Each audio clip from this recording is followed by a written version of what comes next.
Hey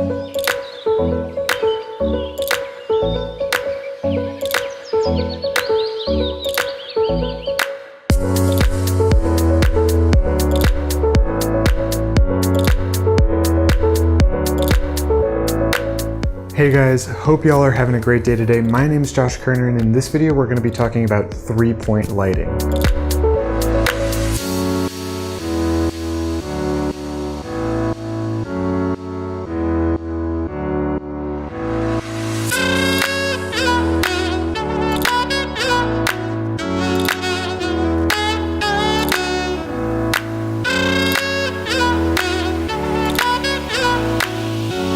Hey guys, in this video we're going to be exploring a couple of different situations in which 3-point lighting can be really useful.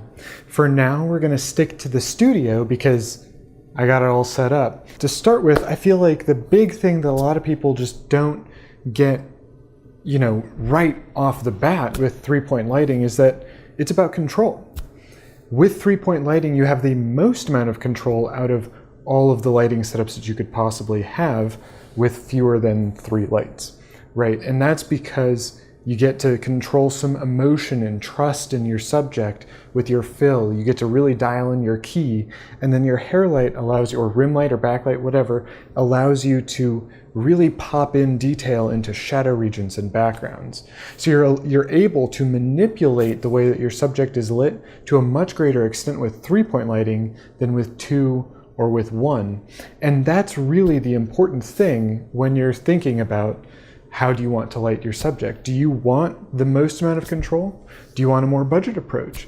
Either way, the Aputure Amaran 672 3-point lighting kit, 2 spots and a flood, could be a great option for you. That's what I'm shooting this video with. And this video is also going to be a review of the kit, not of the individual lights, that'll come later, but of the kit as a whole. So I'm trying a new thing with this video, and I'm trying to be a little bit more engaged with the way that I feel like other creators are making content. So if you feel like I'm hitting that mark at least a little bit, or if you're liking the content, please go ahead and smash that like button, or as Leon Lush would say, pelvic thrust the like button.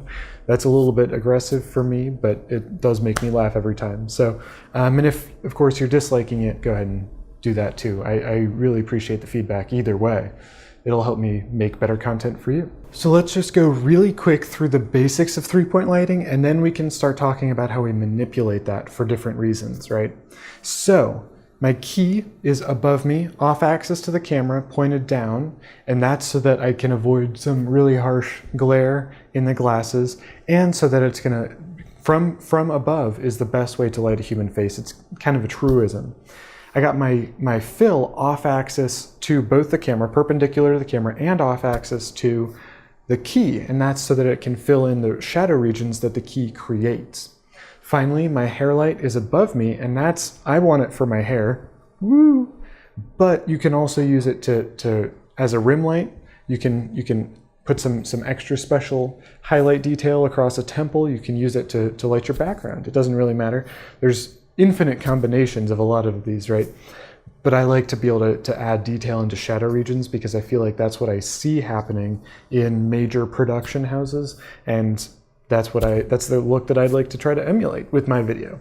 So here in the studio, where ostensibly you're going to get the most control over your lighting, obviously I don't, because I have a window and it's the afternoon, and so there's a lot of light flooding in from there, but getting around that, the studio is where you're going to get the most amount of control, right? And so because of that, this is when you get to really play with a couple of different things, notably and namely the way that you want your characters or your subjects to be perceived. The way you light them can make a really big difference in the way that your audience responds to them.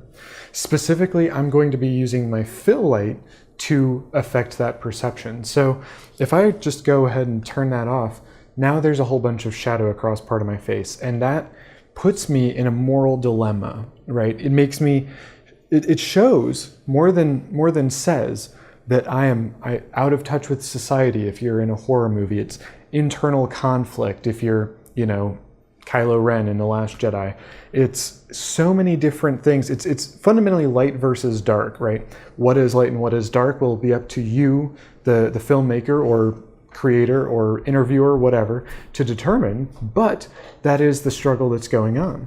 when we put it back on, the amount of fill that you put in can really impact as well. So if you're gonna light it darker, it's gonna be a more dramatic and moody kind of look. You're gonna expect there to be a little bit more emotionally happening than when that fill is turned up a little bit. Of course, you don't wanna overexpose to really get rid of all the shadows, but when you nice and evenly expose across that part of the face, what's gonna end up happening is you're gonna be able to trust that subject a little bit more.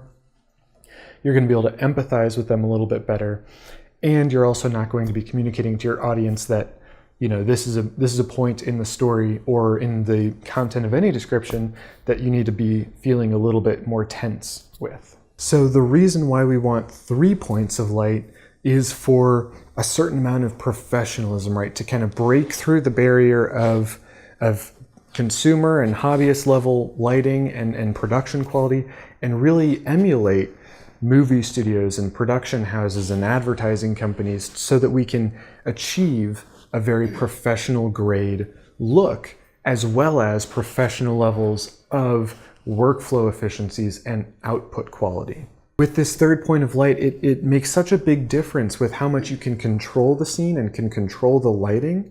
And through that, that's going to be the way that you can kind of break through that barrier and hit that professional level of lighting and of production quality for your final output as a content creator. So now that we've kind of gotten a good understanding of what it is kind of in a basic way and why all 3 of them work together so well, we can kind of dive into the why for each of them, right? So if you're going to do any lighting, you need a key of some sort. So that's pretty self-explanatory. That provides most of the light for your subject.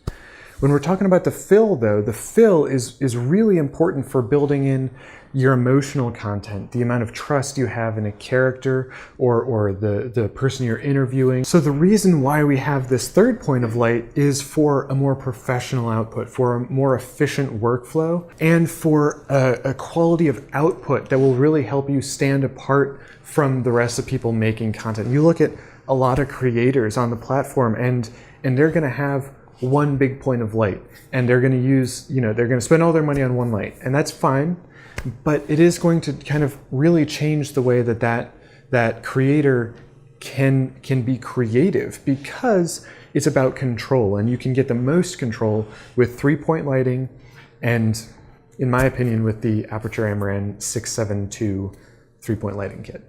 And I have really only been able to trust them as being high enough quality to bring into my studio space. So I'm heavily biased, and I think that you should be too.